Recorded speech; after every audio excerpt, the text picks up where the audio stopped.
बच्चू कडू एक आक्रामक और सीधे नेता है। एक ऐसे नेता जो सरकार की गलतियों को इंगित करता है, जो किसी से नहीं डरता, किसी की नहीं सुनता और बेबाक टिप्पणी करता है। चाहे किसानों और खेत मजदूरों के मुद्दे हो, विकलांग भाइयों की जरूरतें हो या ग्रामीण विकास का मुद्दा हो, बच्चू कडू ने हमेशा अपनी आवाज बुलंद की है।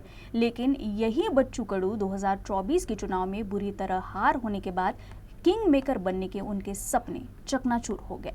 ये हार ही वो वजह बनी जिसकी वजह से कडू सक्रिय राजनीति से किनारे हो गए और अब राज्य में चर्चा है कि क्या बच्चू कडू ने भूख हड़ताल के रूप में कोई नया रास्ता निकाला है।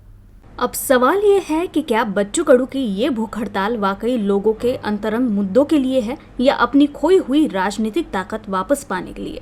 उनकी मांगे महत्वपूर्ण हैं, जैसे किसानों की कर्ज माफी, खेत मजदूरों के अधिकार, विकलांगों का जीवन स्तर, विधवाओं के मुद्दे, ग्राम पंचायत कर्मचारियों का भविष्य, ओबीसी आरक्षण का मुद्दा। ये सभी महत्वपूर्ण हैं, लेकिन बच्चू कडू मंत्री रहते हुए भी इन मुद्दों को हल कर सकते थे।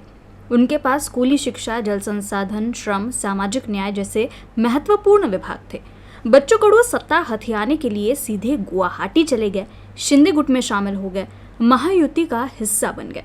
वे कैबिनेट में भी शामिल हो गए, लेकिन उन्होंने तब ये मुद्दे क्यों नहीं उठाए, जबकि उनके पास वहां निर्णय लेने या काम करने का अवसर था। अब जब वे विपक्ष में हैं, तो उन्हें ये सभी मुद्दे क्यों याद आए?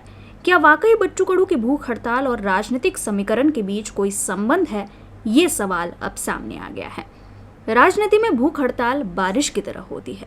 जैसे नदी को बहने के लिए बारिश की जरूरत होती है, वैसे ही राजनेताओं को राजनीतिक प्रवाह में बने रहने के लिए भूख हड़ताल और आंदोलन की जरूरत होती है।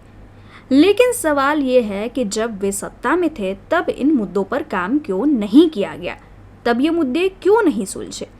आज भी न तो भाजपा और न ही शिंदे गुट बच्चू कडू के अनशन पर ज्यादा ध्यान देता दिख रहा है।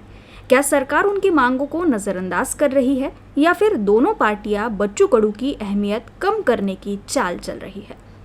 कांग्रेस और शरद पवार गुट इस आंदोलन को अप्रत्यक्ष रूप से समर्थन दे रहे हैं। तो क्या वाकई ये अनशन जनता की भलाई के लिए है या फिर ये नए राजनीतिक समीकरणों की परीक्षा है? कुल मिलाकर ये तो माना जा रहा है कि बच्चू कडू की मांगे अहम है, लेकिन ये सवाल अनुत्तरित है कि क्या इनके पीछे अपना राजनीतिक अस्तित्व फिर से हासिल करने की कोशिश है। आने वाले दिनों में इन सवालों के जवाब जरूर मिलेंगे। उम्मीद है ऐसा ही होगा। Arun Joshi, UCN news, Amravati.